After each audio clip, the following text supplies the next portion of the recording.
हाँ तो बच्चों, आज नया चैप्टर शुरू हो रहा है, वर्क एनर्जी एंड पावर। बहुत ज़्यादा इंपॉर्टेंट चैप्टर है। अगर आप बोर्ड्स के लिए तो खैर है ही, कॉम्पिटेटिव एग्जाम्स के लिए देखो तो बहुत ज़्यादा इंपॉर्टेंट है ये चैप्टर भी। और इससे जो नॉलेज मिलेगा वो हर जगह अप्लाई होने वाला है। इसका नॉलेज बेटा हर जगह, मतलब जैसे वेक्टर हो गया उसकी नॉलेज हर जगह लगती है, वैसे वेक्टर की नॉलेज तो वैसे भी लगती है, मैथमेटिकल टूल्स जैसे लगता है हर जगह, उसी तरीके से वर्क एनर्जी एंड पावर का इंपॉर्टेंस हर जगह है। बहुत इंपॉर्टेंट चैप्टर है। अच्छा, यहाँ पे आपको एक टर्म दिख रहा होगा, एनर्जी। अब एनर्जी से एक इंपॉर्टेंट चीज़ हमारे दिमाग में आती है कि एनर्जी हर जगह है। चाहे आप नाम क्या है क्लास 11 में बोल रहे हो, कोई बॉडी मूव कर रही है, एनर्जी है। रॉकेट ऊपर की तरफ जा रहा है, एनर्जी है। अर्थ सन के अराउंड घूम रही है, एनर्जी है। ग्रेविटेशन में भी एनर्जी होती है। इसके बाद आपका नाम क्या, वेव्स आएगा, वेव्स में भी एनर्जी होती है।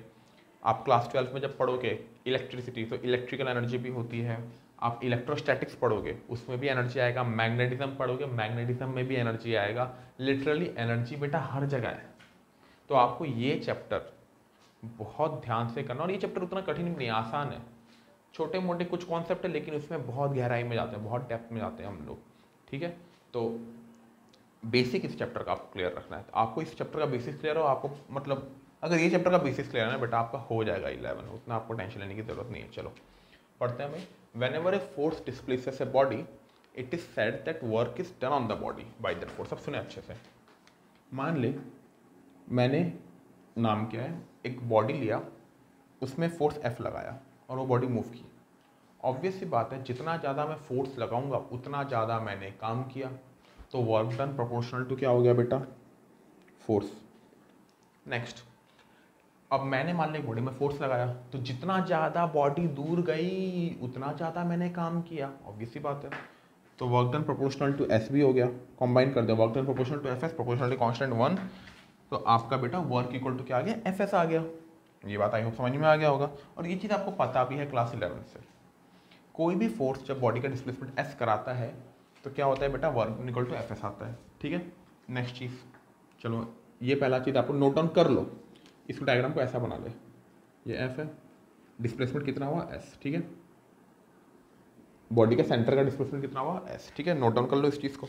नेक्स्ट चीज़, मान ले फोर्स में ऐसे ना लगाकर, सुनना अच्छे से, एक ही बार में सारे कॉन्सेप्ट क्लियर कर देंगे। फोर्स में ऐसे लगाया, मान ले फोर्स में ऐसे लगाया, मान ले एंगल थीटा में। एंगल थीटा किसके साथ है, हॉराइजॉन्टल के साथ या डिस्प्लेसमेंट के साथ एंगल थीटा है। तो क्या मैं कह सकता हूँ कि फोर्स का 2 कंपोनेंट होगा। अच्छा, फोर्स का कितना होगा, 2 कंपोनेंट। ये क्या होगा बेटा, एफ साइन थीटा, ये क्या होगा, एफ कॉस थीटा। तो क्या मैं कह सकता हूँ कि 2 चीज़ें आप कह सकते हो। पहला चीज़, या तो आप कहो कि इस बॉडी में फोर्स, सुनना अच्छे से, पहला आप ये चीज़ बोलो कि इस बॉडी में फोर्स लग रहा है एक एंगल थीटा में, या इस बॉडी में 2 फोर्स लग रहे हैं, एक एफ कॉस थीटा और एक एफ साइन थीटा। समझ में आ रहा है कि नहीं। आप ऐसा मतलब आप टोटल 2 तरीके से बोल सकते हो, इस सिचुएशन को 2 तरीके से एक्सप्लेन कर सकते हो। पहला तरीका क्या हो गया, फोर्स एफ एंगल थीटा में लग रहा है। दूसरा तरीका क्या हो गया, इस बॉडी में एंगल में तो कोई फोर्स नहीं लग रहा, लेकिन हॉराइजॉन्टली एफ कॉस थीटा लग रहा है, वर्टिकली एफ साइन थीटा लग रहा है। तो ये दोनों एक साथ इस बॉडी में लग रहे हैं। क्या मैं ये कह सकता हूँ, क्या मैं ये कह सकता हूँ। अब तुम मेरे को एक बात बताओ, मान ले मैं इस एक बॉडी, ये बॉडी है, ये बॉडी है, इस बॉडी में मैं ऊपर की तरफ फोर्स लगाऊं। फोर्स किस तरफ लगा रहा हूं, ऊपर की तरफ लगा रहा हूं, लेकिन मैं चाहता हूं कि ये बॉडी हॉराइजॉन्टली मोशन करे। पॉसिबल है क्या, पॉसिबल है, नहीं पॉसिबल है। एक और चीज, मान ले मैंने ये मार्कर छोड़, मार्कर से बेटर आपको एग्जांपल मैं ये वाला दे देता हूं। ये डब्बा है, ठीक है, ये डब्बा है, इस डब्बे को मैं ऊपर से दबा रहा हूँ, जोर से दबा रहा हूँ। ये मान लो ज़मीन में रखा हुआ है, ज़मीन तो मैं दिखा नहीं सकता यहाँ पे। प्रॉब्लम यही है बेटा, फिजिकल क्लास होने से ना इतने सारे मतलब एपरेटस होते हैं कि पढ़ाने में आसानी होती है। खैर कोई बात नहीं, मान लो ये ज़मीन है, मैं इस बॉडी में नीचे की तरफ फोर्स लगा रहा हूँ और मैं चाहता हूँ कि बॉडी हॉराइजॉन्टली मूव करे। पॉसिबल है क्या भाई, अगर मैं नीचे की तरफ फोर्स लगाऊं क्या बॉडी हॉरिजॉन्टली मूव कर सकती है? नहीं मूव कर सकती। यानी आपको ये पता होगा कि बॉडी में अगर आप एक्स डायरेक्शन में फोर्स लगाओगे तो बॉडी वाई डायरेक्शन में तो मोशन नहीं करेगी, एंड वाइस वर्सा। ठीक है, ये तो आपको पता ही होगा। ठीक है, तो एक बात बताओ, और ये मैं बता भी चुका हूँ, वेक्टर्स जब मैंने पढ़ाया था तब बताया था ना, X and Y and Z are totally independent. X का वाई के साथ कोई रिश्ता नहीं है, वाई का एक्स के साथ कोई रिश्ता नहीं है, एंड सो ऑन। बताया था कि नहीं? तो तुम लोग खुद एक बात बता, इस बॉडी को यहां से यहां पे लेके जाने में एफ साइन थीटा का कोई भी योगदान होगा क्या? नहीं होगा। क्यों नहीं होगा? सुने क्यों? क्योंकि F sine theta Y axis में लग रही है और बॉडी का डिस्प्लेसमेंट एक्स एक्सिस में हो रहा है। तो क्या मैं कह सकता हूं एफ साइन थीटा का कोई कंट्रीब्यूशन नहीं है बॉडी को यहां से यहां पे पहुंचाने में? तो किसका कंट्रीब्यूशन है? एफ कॉस थीटा का। तो असलियत में वर्क डन क्या होगा? F cos theta into S.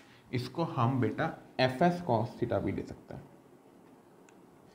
What is F? F is the force acting. F is the force acting. S is the displacement. Cos theta is the cos of angle between force and displacement. Theta, ठीक है, theta is the angle between force and displacement. Force और displacement दोनों vector है। अच्छा एक बात बता, हमने पहले भी ये चीज कहीं पे देखा है, फोर्स और डिस्प्लेसमेंट मतलब सॉरी दो चीज को कॉस से मल्टीप्लाई किया, याद है? पहले कहीं पे देखा होगा ए डॉट बी, याद है? Dot product A B cos theta था, वो क्या था? A B cos theta, it was dot product और स्केलर प्रोडक्ट, याद होगा अगर आपको तो क्या मैं, अच्छा देख, फोर्स भी डिस्प्लेसमेंट, एस भी डिस्प्लेसमेंट, क्या मैं इसको एफ डॉट एस कह सकता हूँ? बिल्कुल कह सकता हूँ। एफ डॉट एस कहूँगा तो क्या हो जाएगा? F S cos theta. तो अच्छे से देखेगा, फोर्स भी डिस्प्लेसमेंट, सॉरी फोर्स भी वेक्टर, डिस्प्लेसमेंट भी वेक्टर, लेकिन जो वर्क होता है, वर्क मैंने कितना काम किया, काम तो कोई वेक्टर होता नहीं है। काम क्या होता है? Scalar quantity. Hence product of two vector quantity is what? Scalar quantity. Product of two vector quantity is what? Scalar quantity. इसलिए इसको स्केलर प्रोडक्ट कहा जाता है। अब तुम लोगों को शायद थोड़ा फील आ रहा होगा कि हाँ सर, आपने जो डॉट प्रोडक्ट पढ़ाया था उसका कुछ मीनिंग तो है, कुछ मतलब तो है। इसलिए देखो, मैं जब बता रहा था ना, जब वेक्टर पढ़ा रहा था, आपको बता रहा था कि डॉट प्रोडक्ट होता है, क्रॉस प्रोडक्ट होता है। तो डॉट प्रोडक्ट अभी बस पढ़ के रखो, आगे काम आएगा। क्रॉस प्रोडक्ट बस अभी पढ़ के रखो, आगे काम आएगा। ये सब बताया था कि नहीं? ये सब क्यों बताया था? क्योंकि काम आएगा। डॉट प्रोडक्ट का देखो एप्लीकेशन यहाँ पे आ गया, सेम आपका क्रॉस प्रोडक्ट का एप्लीकेशन आएगा करीब 2-3 चैप्टर के बाद आएगा वो, उसमें आज तो बढ़िया एप्लीकेशन आता है। ठीक है, तो डॉट प्रोडक्ट का और भी एप्लीकेशन आपको आगे के मिलते जाएगा, लेकिन बेसिक बात है कि आपको पहले से वो सब चीज़ें पता होनी चाहिए कि डॉट प्रोडक्ट क्या होता है, क्रॉस प्रोडक्ट क्या होता है। इसलिए हमने पहले बता दिया वो चीज़, ताकि आपको कोई दिक्कत ना हो। ठीक है, ये चीज़ समझ में आया बेटा, ये एफ डॉट एस होता है। अब इस सिग्निफिकेंस ऑफ डॉट प्रोडक्ट सुने, ये मैंने पहले नहीं कराया, बहुत सारा कोचिंग इंस्टीट्यूट वगैरह ही करा देता है, पहले ही करा देता है, जब वेक्टर पढ़ाते हैं तभी करा देते हैं। मैं तब नहीं कराता, क्योंकि जब मैं आपको सिग्निफिकेंस बताऊंगा तब आपको समझ में आएगा। सुनना अच्छे से, डॉट प्रोडक्ट का सिग्निफिकेंस ये है कि दो वेक्टर होते हैं आपके, इसको मैं मिटा देता हूँ अभी। ठीक है, आप पहले डायग्राम बना लो। दो वेक्टर होते हैं आपके पास, हमारे पास अगर दो वेक्टर है, क्या इसको मैं डिस्प्लेसमेंट कह सकता हूँ? एस। ठीक है, हमारे पास दो वेक्टर है एफ और एस। तो हमको क्या करना है, एक वेक्टर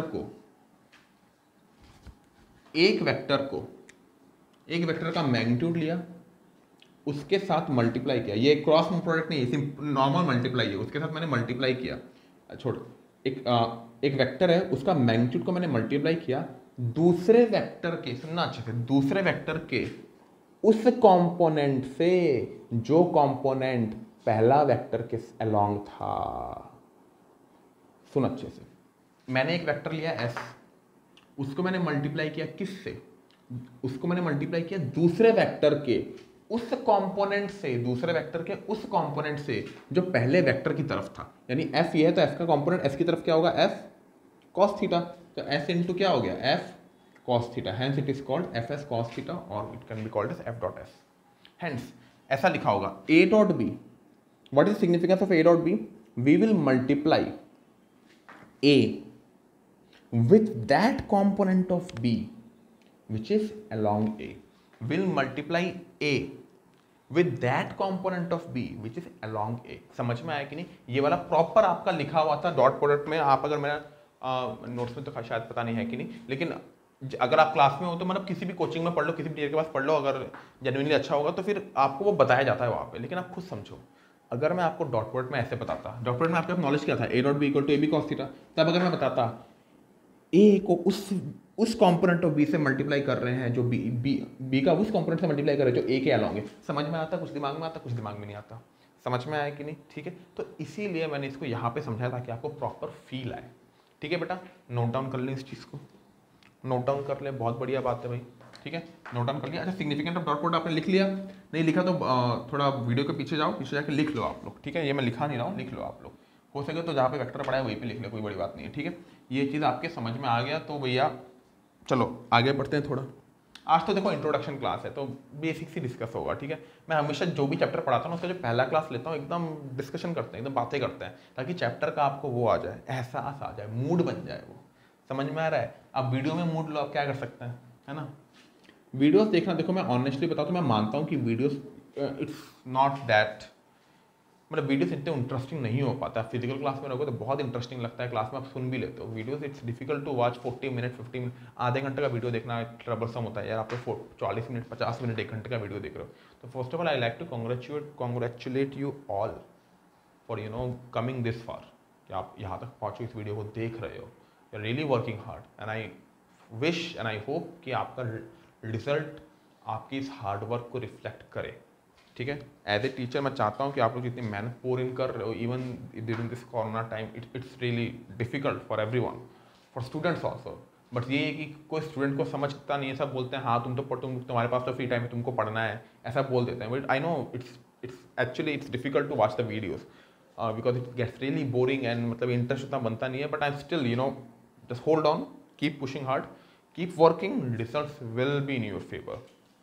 कहते हैं ना अपना टाइम आएगा, आएगा, आपका टाइम भी आएगा, टेंशन ना लो। ठीक है, वो इस साल आएगा कि नहीं पता नहीं, कोरोना का तो कोई भरोसा नहीं है, छोड़ो ये सब। चलो नेक्स्ट, अब आपने क्लास 9th में सुना होगा भाई, आपने क्लास 9th में सुना होगा, 9th में आपने ये सुना होगा कि भैया सुने अच्छे से, एक बॉडी है, अगर मैंने फोर्स ऊपर की तरफ लगाया, सुना होगा आपने, अगर मैंने एक बॉडी है फोर्स ऊपर की तरफ लगाया और डिस्प्लेसमेंट हॉरिजॉन्टली किया तो वर्क डन 0 होता है, जो कि ऑब्वियस सी बात है। वर्क डन इक्वल टू क्या होता है, एफ डॉट एस होता है, यानी कि एफ एस कॉस क्या होगा, एंगल क्या दोनों की उसमें 90 डिग्री, कॉस 90 क्या होता है बेटा 0 डिग्री, यानी कि आंसर क्या होगा वर्क डन 0। लेकिन इसका फिजिकल सिग्निफिकेंस क्या है ये क्लास 9 में पता नहीं आप लोगों को पता होगा कि नहीं, लेकिन मैं आपको बताता हूँ फिजिकल सिग्निफिकेंस क्या है, सुने अच्छे से, बता ही चुका हूँ ऑलरेडी। अगर तू फोर्स वाई एक्सिस में लगा रहा है तो बॉडी एक्स एक्सिस में मूव नहीं कर सकती। समझ में आया कि नहीं? समझ में आया? तो इस फोर्स ने कोई वर्क किया क्या? इस फोर्स ने कोई वर्क नहीं किया। ठीक है, अब मैं आपको एक एग्जांपल देता हूँ।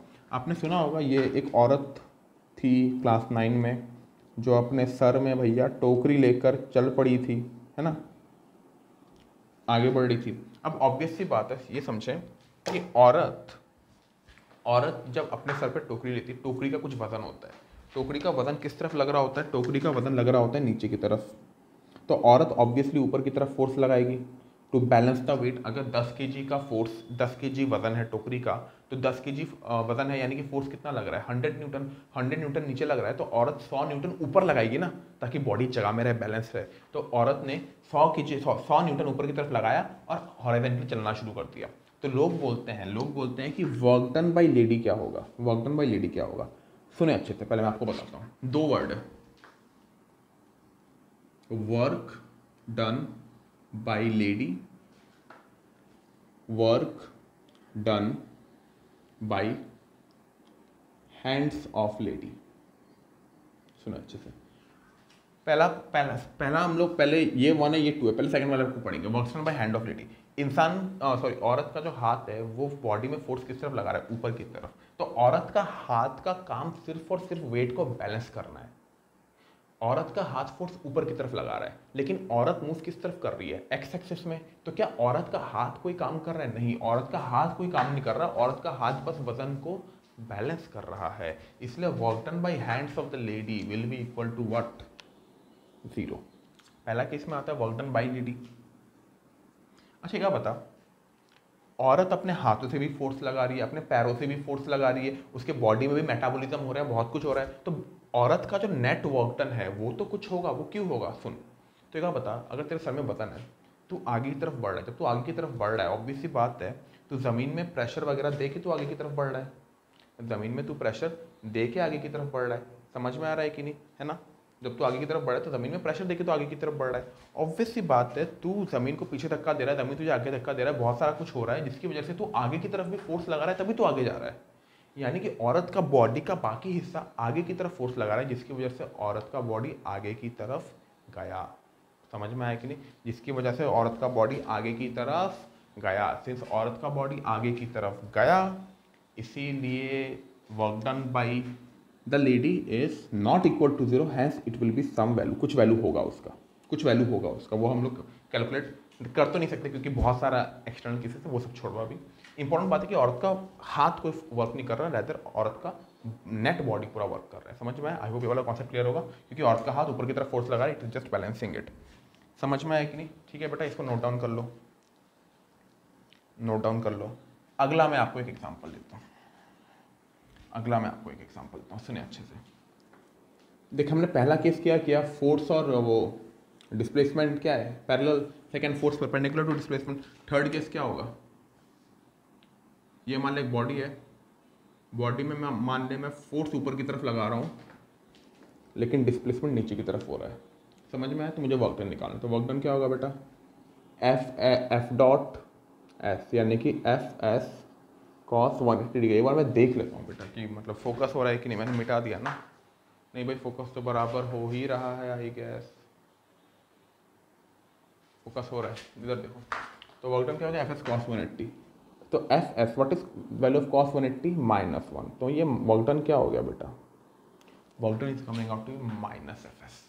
अच्छा, वर्क डन तो नेगेटिव आ रहा है, वर्क डन तो नेगेटिव आ रहा है। ये कैसे हुआ? ये मैं आपको बताता हूँ कैसे हुआ। सुने अच्छे से, इसका मैं मीनिंग आपको बता रहा हूँ, सुनो अच्छे से। इसका सिग्निफिकेंस क्या है सुनो। पहले मैं एक आपको एग्जांपल दूंगा, फिर आपको मैं सिग्निफिकेंस बताता हूँ।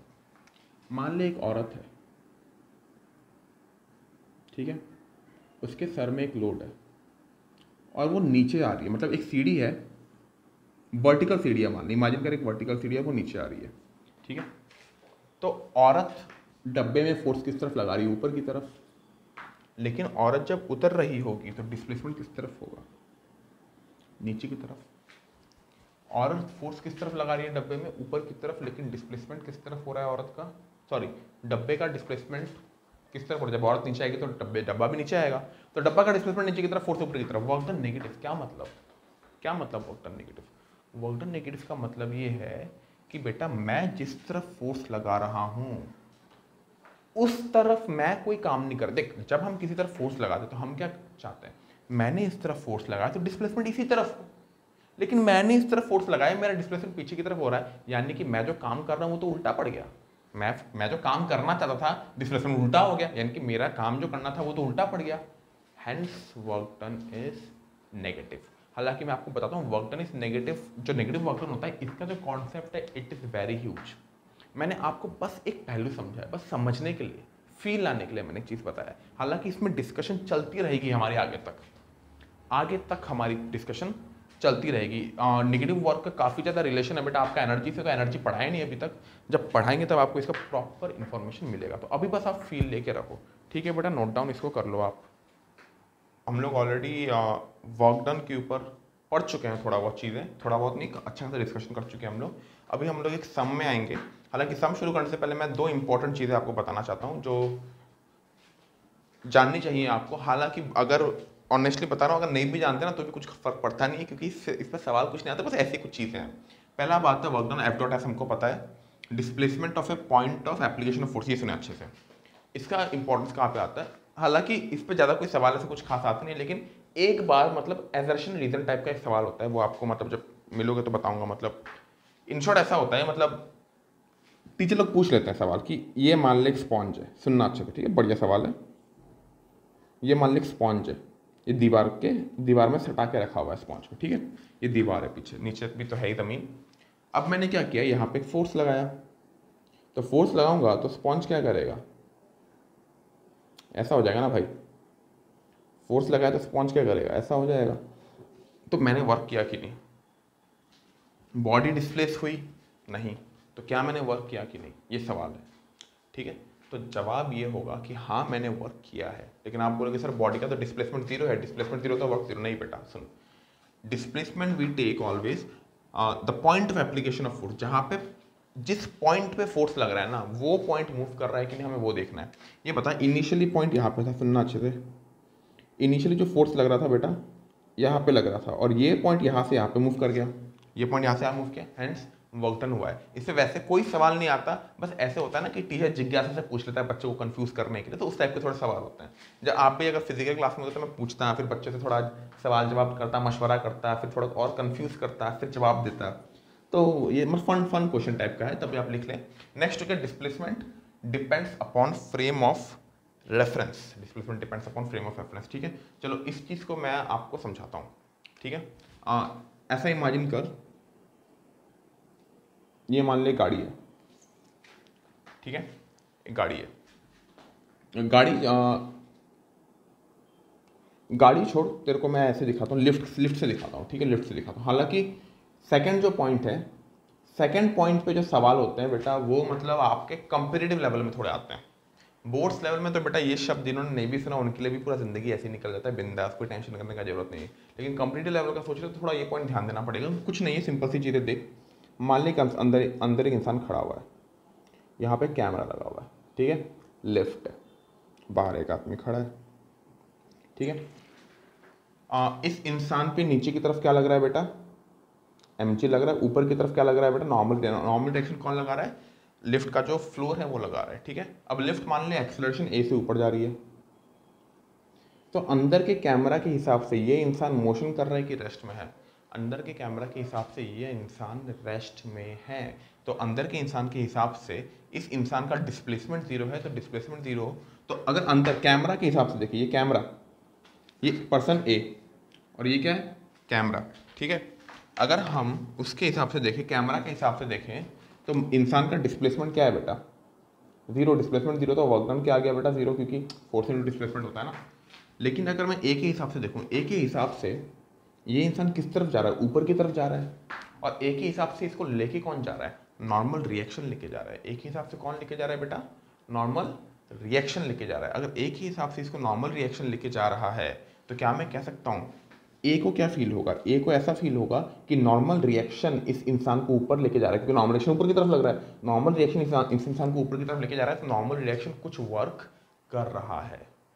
इस इंसान को ऐसा लगेगा कि नॉर्मल रिएक्शन कुछ वर्क कर रहा है। हैंस अंदर से ऑब्जर्व करें तो लग रहा है कि नॉर्मल रिएक्शन कोई वर्क नहीं कर रहा, बाहर से ऑब्जर्व करें तो नॉर्मल रिएक्शन वर्क कर रहा है। तो सेम फोर्स, देख फोर्स वही है, नॉर्मल रिएक्शन, लेकिन अंदर वाले को लग रहा है कि भैया वर्क नहीं है, बाहर वाले को लग रहा है वर्क है। तो नॉर्मल, तो work done also depends upon frame of reference. हालांकि इस पर ज़्यादा कोई कठिन सवाल, मतलब अगर सवाल इसमें आता है तो एडवांस लेवल में आता है, ना मेंस, ना एनडब्ल्यूटी, ना बोर्ड्स, तो ये रहने दो, ठीक है।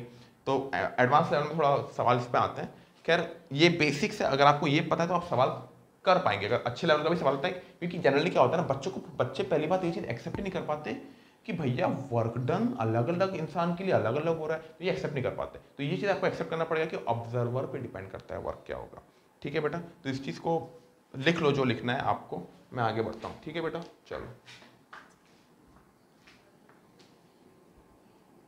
सुने, ये रहा, ये सवाल है। ये सवाल देखिए कुछ कठिन सवाल नहीं दिया है मैंने, एकदम आसान सवाल है, ये कर भी सकते हो खुद से। लेकिन मैं चाहता हूं कि आप ये सवाल को खुद से ना करें, आप पहले देखें मैं क्या कर रहा हूं, क्योंकि ये सवाल आंसर लाने के लिए नहीं है। देखो कुछ सवाल होते हैं कि आंसर लाने के लिए होते हैं, और कुछ सवाल होते हैं कि नॉलेज गेन करने के लिए होते हैं। This is one of the question which will give you knowledge, ठीक है। चलो बोला है find the work done by gravity, normal reaction और फ्रिक्शन। 3 फोर्स लग रहे होंगे बॉडी में, जो कि ऑब्वियस सी बात है। mg किस तरफ लग रहा है बेटा, इस तरफ लग रहा है। नॉर्मल किस तरफ लग रहा है बेटा, परपेंडिकुलर टू सरफेस लगाओ। फ्रिक्शन किस तरफ लगेगा बेटा, अच्छा ये हाइट मान ले 5 मीटर मान ले, ये हाइट 5 मीटर मान ले, ठीक है। फ्रिक्शन किस तरफ लगेगा, पीछे की तरफ, फ्रिक्शन पीछे की तरफ लगेगा। ये बता पहली बात, बॉडी स्लाइड करेगी कि नहीं, बॉडी स्लाइड करेगी कि नहीं, तुम लोग देखो स्लाइड करेगी कि नहीं। पहली बात देखते हैं मैक्सिमम फ्रिक्शनल फोर्स कितना है, mu N. Maximum frictional force कितना है बेटा, म्यू इंटू एन। म्यू का वैल्यू कितना है 0.1। नॉर्मल रिएक्शन का वैल्यू कितना है mg cos थीटा। भूल गया क्या, mg का यहाँ पे क्या कंपोनेंट आता था, mg cos थीटा। यहाँ पे क्या कंपोनेंट आता था, mg sin थीटा। गड़बड़ नहीं करनी है। तो 0.1 इंटू mg, m का वैल्यू कितना है वहाँ पे लिखा है देखो, तो 1 into G into cos theta. Cos 30 degree क्या होता है बेटा, √3/2। ये कितना हो गया 0.865 1.73, हाँ 0.865 के आसपास आएगा फ्रिक्शन का वैल्यू। ठीक है, एक बार एम जी साइन थीटा की वैल्यू देखते हैं।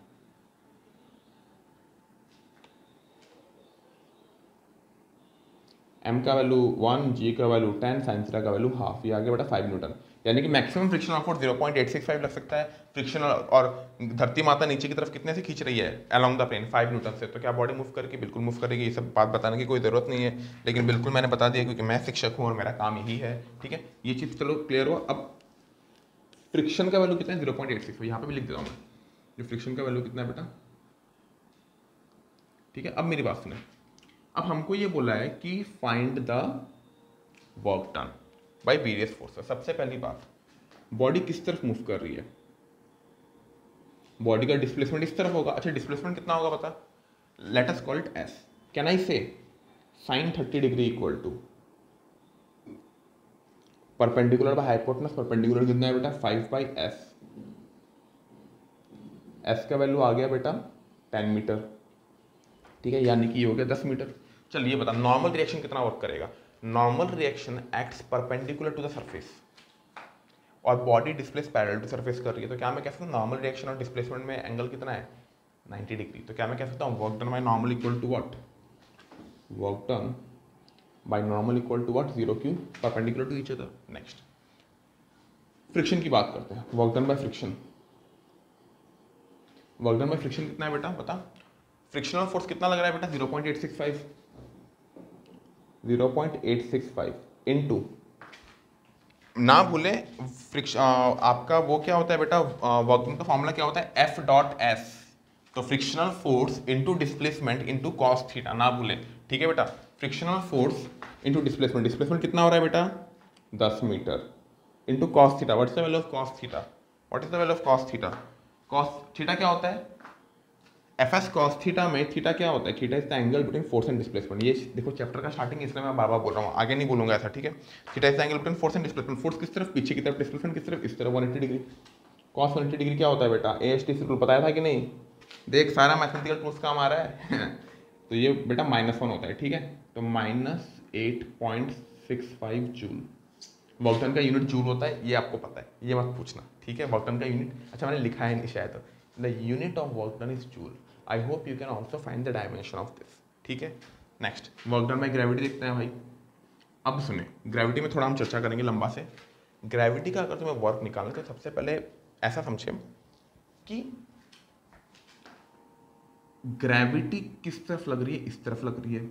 डिस्प्लेसमेंट किस तरफ हो रहा है? इस तरफ हो रहा है। तो क्या मैं कह सकता हूँ work done by gravity equal to M G into displacement into cos theta. Cos कितना है बेटा? एंगल फोर्स नीचे की तरफ, डिस्प्लेसमेंट इस तरफ। फोर्स और डिस्प्लेसमेंट के बीच में एंगल कितना होगा?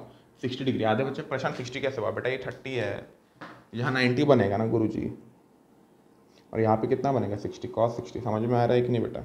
तो एम जी कितना है बेटा?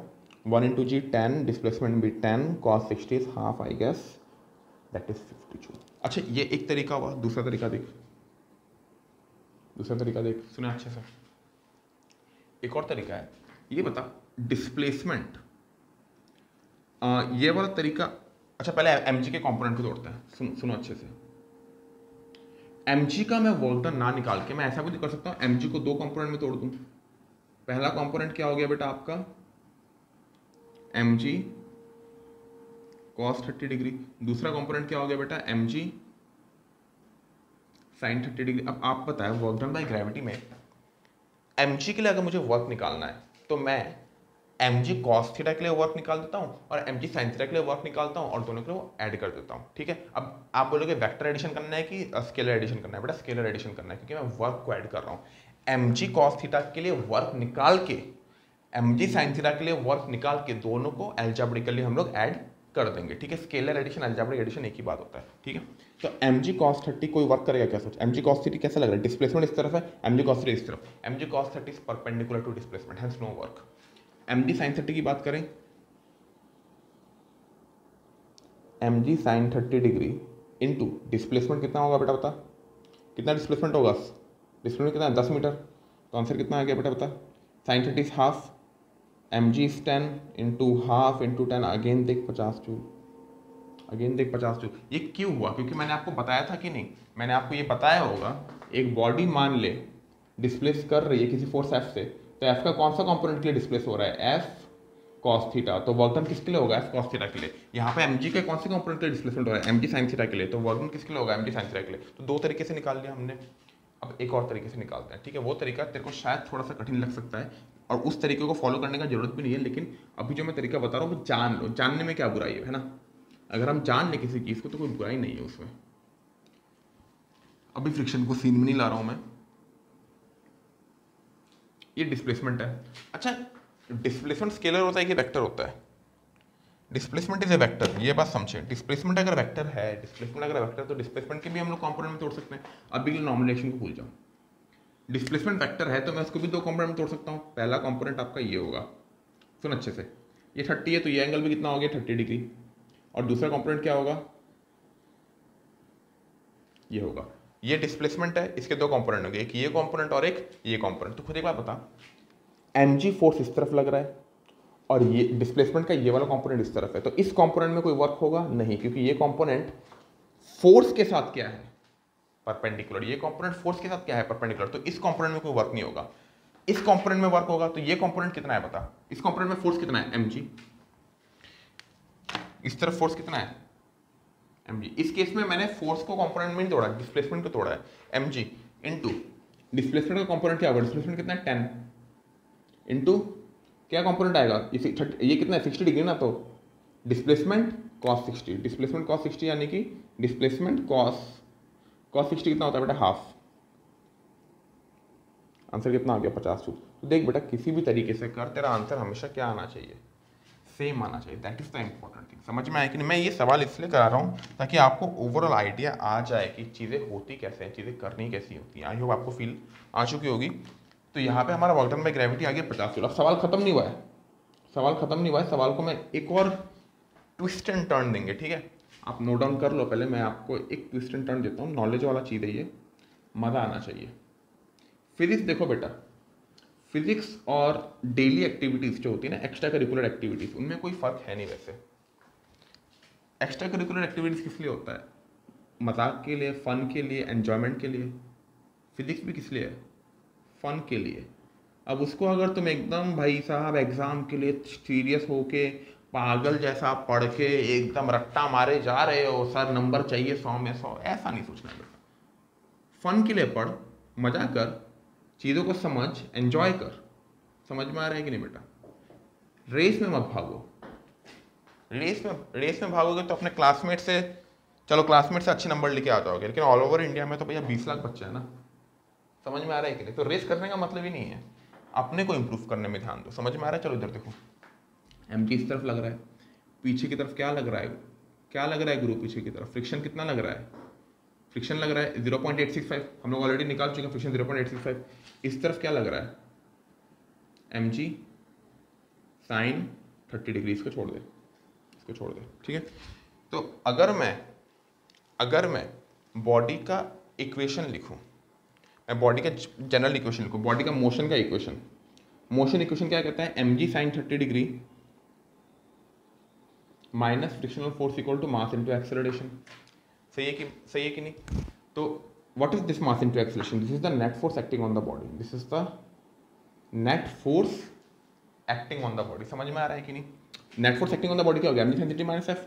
mg sin 30 कितना है? 10 sin 30 half minus frictional force 0.865। 10 ये 5 minus 0.865। 5 minus 0.865 is what? F net. 5 minus 0.865 कितना होता है बेटा? ये 4.135 शायद, 4.135। तो ये नेट फोर्स आ रहा है। What is the net work done? Total work done क्या होगा? नेट फोर्स किस तरफ लग रहा है? नेट फोर्स इस तरफ लग रहा है। नेट डिस्प्लेसमेंट किस तरफ हो रहा है? इस तरफ हो रहा है। Net force into net displacement, क्योंकि दोनों के बीच में एंगल क्या है? 0 डिग्री। फोर्स और डिस्प्लेसमेंट पैरेलल है, तो force 4.135 into displacement 10 into cos 0 degree कितना आ गया बेटा? ये 41.35 जूल।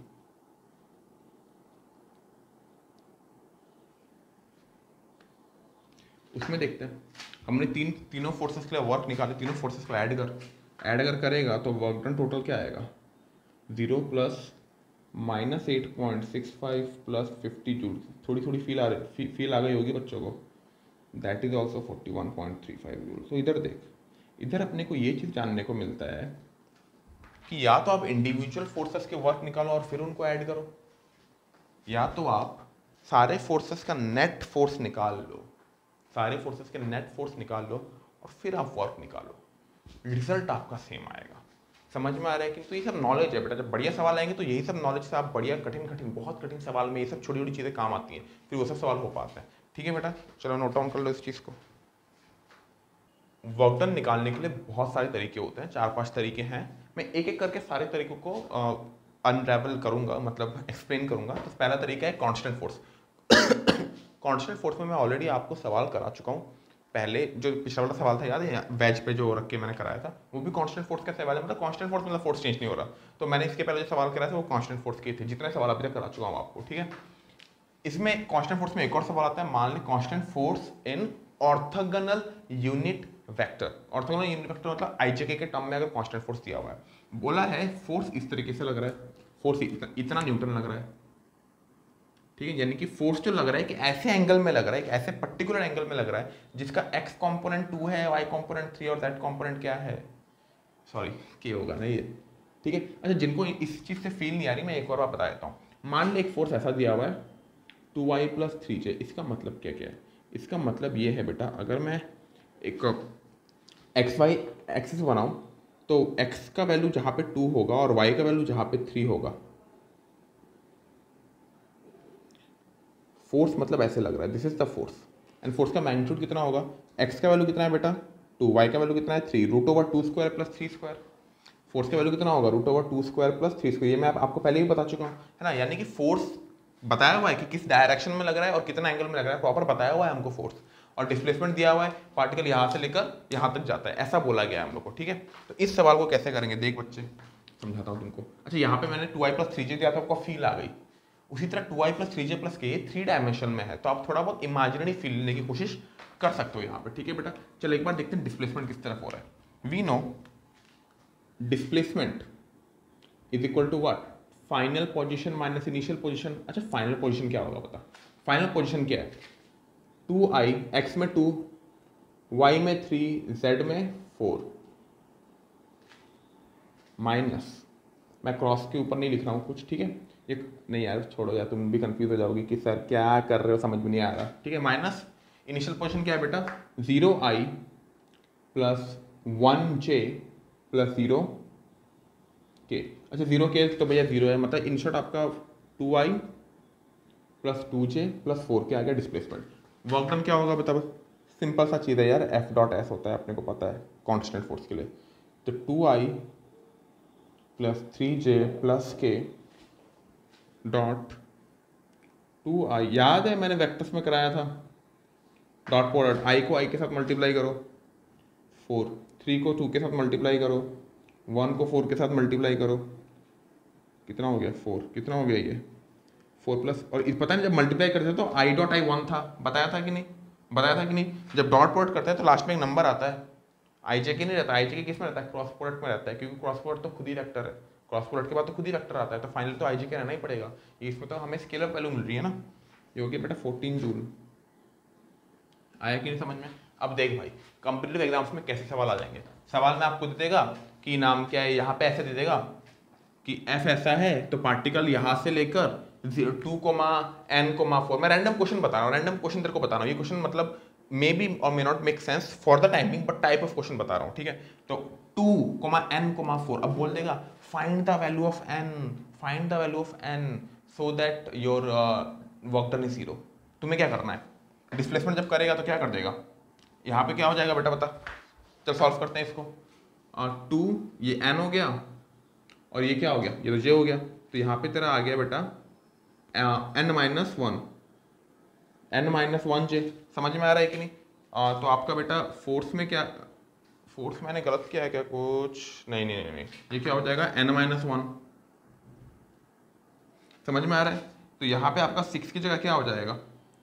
3 × n-1, है ना। इसको हमको क्या करना है? 0 करना है। खुद बता आंसर कितना हो जाएगा? 3 × n-1 = -8 n इक्वल टू -8/3 + 1, ये कितना हो गया -5/3 हो गया, -5/3 n की वैल्यू आ गई। तो इस तरीके के सवाल आ जाते हैं एनडब्ल्यूटी में। तो ऐसे सवाल दे सकता है आपको, या आपको बोल देगा find the value of n so that work done is 10 joule, या वर्क डन इज इतना जूल, या वर्क डन इज कितना जूल। कितने टाइप के सवाल बन जाते हैं, मैं तो बस टाइप कर सकता हूँ, क्योंकि सवाल की तो बेटा कोई कमी नहीं है, तो उतना आपको आना चाहिए। ठीक है बेटा, ये हुआ। अगला में आते हैं, नोट डाउन कर लो आप लोग। ठीक है, यहाँ पे मैंने आपको 2 सवाल करा दिए। अच्छा, सेकंड सवाल क्या था? सेकंड सवाल क्या था? Find the value of n so that work done is 0। ठीक है, मैं फ्लो में लिखा है नहीं सवाल, लेकिन I hope you get the point. ठीक है, चलो नेक्स्ट लिखो वेरिएबल फोर्स। वेरिएबल फोर्स, लेकिन इसमें एक और चीज होगा, variable force but force as a function of X. Function of X मतलब एक्स पोजीशन है, लिख दो एक्स इज पोजीशन। क्या लिखोगे? X is position. ये एक्स नहीं, ये तो फोकस का एक्स है। अच्छा, तुमको एक चीज अभी तक समझ में आ गई होगी फिजिक्स में, कि फिजिक्स में मैंने पहले जो कुछ आपको पढ़ाया है, आपको हर चीज़ के साथ अपडेट होना पड़ेगा। ये ऐसा नहीं कि मैंने पहले डॉट प्रोडक्ट क्रॉस प्रोडक्ट पढ़ाया तो वहीं पे उसका एप्लीकेशन खत्म हो गया, या पहले मैंने काइनेमेटिक्स पढ़ाया वहीं पे एप्लीकेशन खत्म हो गया, पहले मैंने प्रोजेक्टाइल पढ़ाया वहाँ पे एप्लीकेशन खत्म हो गया। प्रोजेक्टाइल आगे भी आएगा, आता है, मतलब मैं आपको लिटरली बता रहा हूँ ना बेटा, हर टॉपिक कनेक्टेड है फिजिक्स में। फिजिक्स अगर अपने सीनियर से पूछो तो सीनियर्स में से कुछ बच्चों को पसंद होती है और कुछ बच्चों की हालत एकदम ख़राब होती है फिजिक्स में। हालत बच्चों की इसलिए ख़राब होती है, मैक्सिमम 80% के बच्चों को फिजिक्स पसंद ही नहीं है, या उनकी हालत बहुत ख़राब है। उसके रीज़न बेटा ये है कि हर टॉपिक रिलेटेड इतना ज़्यादा है और कॉन्सेप्चुअली रिलेटेड है पूरा का पूरा। तो आपका अगर एक चैप्टर का मान ली तेरे को वेक्टर्स का कॉन्सेप्ट नहीं है, तो खुद बता तेरे को कुछ समझ में आएगा? तेरे को सब कुछ हवा ही लगेगा।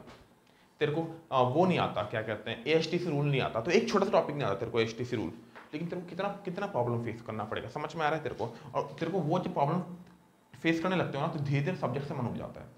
इसलिए हर चीज़ में आपका कॉन्सेप्ट क्लियर होना चाहिए।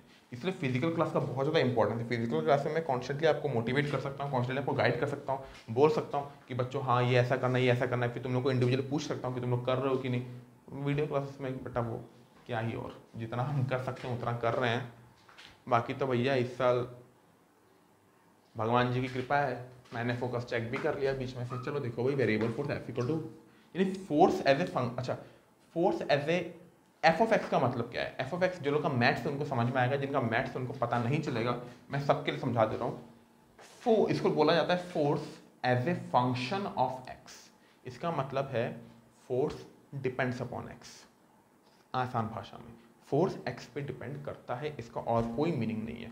इसको मैथ्स में ऐसे लिखा जाता है, फिजिक्स में भी ऐसे ही लिख दिया। तो मैंने आपको एक बार बता दिया, तो आगे अगर मैं लिखूंगा तो आपको कन्फ्यूजन नहीं होना चाहिए। ठीक है, चलो अब इस चीज़ को हम समझाते हैं कि कहना क्या चाहता है यहाँ पे। मान ले एक पार्टिकल है, ट्रैवल कर रहा है, ठीक है, यहाँ से शुरू किया यहाँ तक जाएगा। यहाँ पे x इक्वल टू 1 है, यहाँ पे x इक्वल टू 4 है मान ले, ठीक है। तो x का वैल्यू 1, ये 2 हो गया, ये 3 हो गया, वो 4 हो गया, ठीक है। ये बताए एक पार्टिकल यहाँ पे रखा हुआ है, पॉइंट मास मतलब बहुत ही छोटा पार्टिकल रखा हुआ है, और उसमें जो बेटा फोर्स लग रहा है ना, उसमें जो फोर्स लग रहा है ना, F इज इक्वल टू दिया हुआ है 2x। 2x का मतलब क्या है? जब x इक्वल टू 1 में होगा तो for x equal to 1 F का वैल्यू क्या होगा? 2 इंटू 1 2 न्यूटन। x का वैल्यू जब 1.1 होगा तो फोर्स का वैल्यू कितना होगा? 2.2। x का वैल्यू 1. इसको 0.1 कर दे, x का वैल्यू 1 था, फिर x के बाद थोड़ा आगे बढ़ेगा तो क्या हो जाएगा? 1.01, तो फोर्स का वैल्यू कितना हो गया? 2.02। x का वैल्यू और थोड़ा आगे बढ़ गया, मान ले 0.2, तो 2.04। बॉडी थोड़ा और आगे बढ़ गया 1.03, तो 2.06। यानी कि बॉडी जैसे जैसे आगे बढ़ती जा रही है उसी तरीके से बॉडी में जो फोर्स लगने वाला है वो भी बदलते जा रहा है। यानी force depend upon x, force depend upon x. समझ में आया कि नहीं? तो यहाँ पे हम कैसे करेंगे, कैसे वर्क डन निकालेंगे, वर्क कैसे निकालेंगे? वर्क तुम बोलोगे कि सर हम लोग ऐसा करते हैं सर, x इक्वल टू 1 में फोर्स कितना है? x इक्वल टू 1 में फोर्स तो है F equal to 2 into 1 2 newton. Displacement कितना हो रहा है? 4, तो वर्क डन कितना हो गया? 2 न्यूटन इंटू 4 8 जूल। क्या ये करेक्ट है? क्या ये करेक्ट है? नहीं बेटा, गलत है। क्यों गलत है? क्योंकि बेटा ये तब करेक्ट होता अगर बॉडी को यहाँ से यहाँ पे लेके जाते by applying constant force 2 newton. लेकिन क्या यहाँ पे फोर्स कांस्टेंट है? फोर्स कांस्टेंट है कि नहीं बेटा, force is not constant here, force is rather we can say it is a variable here. क्या है फोर्स? वेरिएबल। कैसे वेरिएबल देख सकता है तू? जैसे जैसे पोजीशन बदल रही है फोर्स भी क्या हो रहा है? बदल रहा है। तो हम इसको सॉल्व कैसे करेंगे? हम इसको सॉल्व कैसे करेंगे बताता हूँ तेरे को। देख, मान ले फोर्स अभी कितना लग रहा है? 2 न्यूटन। तो 2 न्यूटन से थोड़ा सा आगे क्या कितना? Delta x. थोड़ा सा आगे क्या? Delta x. ठीक है, थोड़ा सा आगे क्या? Delta x. तो क्या मैं कह सकता हूँ तेरा जो वर्क डन होगा एक छोटा सा वर्क डन होगा, छोटा सा डिस्प्लेसमेंट होगा। कितना छोटा? कितना छोटा? बहुत छोटा। मैं यहाँ पे दिखाता हूँ थोड़ा ऐसे करके। डिस्प्लेसमेंट कितना हुआ? dx। कितना छोटा? बहुत छोटा। मैं डायग्राम में बहुत बड़ा दिखाया हूँ लेकिन असलियत में कितना है? बहुत छोटा है, क्योंकि थोड़ा सा आगे मूव करेगा तो फोर्स फिर से बदल जाएगा। तो देखो छोटा सा वर्क डन कितना हुआ? छोटा सा वर्क डन हुआ बेटा आपका जितना फोर्स लगा था इनटू डिस्प्लेसमेंट dx। ये first work done. Second work done, body थोड़ा आगे बढ़ा, जब यहाँ पे पहुंचा बॉडी जब यहाँ पे पहुंचा तो फोर्स क्या हो गया? बदल गया, फोर्स बढ़ गया। फोर्स थोड़ा बढ़ गया तो फोर्स अभी कितना लग रहा है? मान ले F2 लग रहा है। कितना लग रहा है बेटा? F2 लग रहा है। तो क्या मैं कह सकता हूँ उस F2 की वजह से एक और डिस्प्लेसमेंट dx हुआ होगा, तो उसके लिए छोटा सा एक और वर्क डन हुआ होगा dw2 equal to F2 dx। समझ में आ रहा है कि नहीं? F2 dx। तो इन शॉर्ट अगर मैं इसी तरीके से सारे वर्क डन को निकालते जाऊँ और सबको ऐड करते जाऊँ तो मुझे नेट वर्क डन कैसे मिलेगा? समेशन करके मिलेगा कि नहीं? Summation of dw equal to summation of f dx। समझ में आ रहा है कि नहीं? अच्छा, मैंने क्या बताया था? जब कंटिन्यूअस चीज़ें होती हैं, इन शॉर्ट मैथ्स की भाषा में जब चीज़ें कंटिन्यूअस होती है, कंटिन्यूअस मतलब क्या? फोर्स एक प्रॉपर तरीके से बेटा हो रहा है ना, एक प्रॉपर तरीके से ग्रो कर रहा है ना, प्रॉपर तरीके से चेंज हो रहा है, तो वहाँ पे इंटीग्रेशन सॉरी समेशन की जगह क्या लगता है? इंटीग्रेशन। ना भूलें। समझ में आया कि नहीं? समझ में आया कि नहीं? तो वर्क डन का जो फॉर्मूला है इंटीग्रेशन ऑफ dw क्या होता है? याद कर, इंटीग्रेशन ऑफ dx क्या था? What was the integration of dx? x। तो इंटीग्रेशन dw क्या होगा? w। समझ में आया कि नहीं? देख इंटीग्रेशन का हेल्प मिल रहा है कि नहीं? इंटीग्रेशन का पहला हेल्प हमको कहाँ पे मिला था? इंटीग्रेशन का पहला हेल्प हमको मिला था बेटा काइनेमेटिक्स में, हमने किया था। समझ में आ रहा है? अब मेरी एक बात सुन, अगर तेरा सपना है JEE मेंस या IIT करना, अगर सपना है और तुझे इंटीग्रेशन नहीं आता, मान ले अभी तो खैर शुरुआत है, अभी आपको उतना स्ट्रेंथ नहीं होगा। मैं I am not even asking you to कि सारे इंटीग्रेशन के सवाल अभी खुद कर लो। मैं ऑनेस्टली बता रहा हूँ, इंटीग्रेशन के जो सवाल होते हैं ना बेटा बहुत अच्छा, ये सब डिस्कशन बाद में करेंगे, पहले पढ़ा देते हैं, ठीक है? उसके बाद मैं थोड़ा लेक्चर दूंगा आप लोगों को। इंटीग्रेशन dx एक्स होता है तो इंटीग्रेशन dw w होगा, w equal to integration of f dot dx। याद कर वेरिएबल ऑफ इंटीग्रेशन क्या था? याद है? इंटीग्रेशन ऑफ ऐसा लिखता था मैं 2x² प्लस x dx, बताया था ना? वेरिएबल ऑफ इंटीग्रेशन क्या था?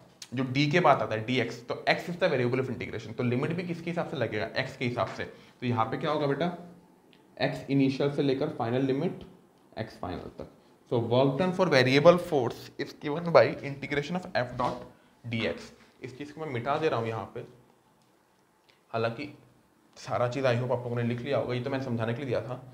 वर्क डन का जो फॉर्मूला होता है बेटा वो होता है integration of f dot dx, x initial बोल दे तू,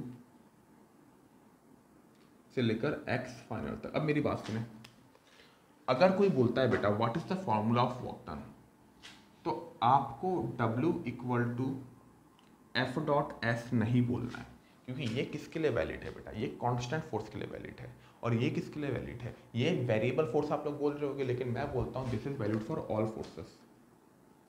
क्यों मैं समझाता हूँ तेरे को? अच्छा, ये तो समझ में आ गया कि ये वाला फॉर्मूला किसके लिए वैलिड है? This is only for constant, variable के लिए तो ये वैलिड नहीं है।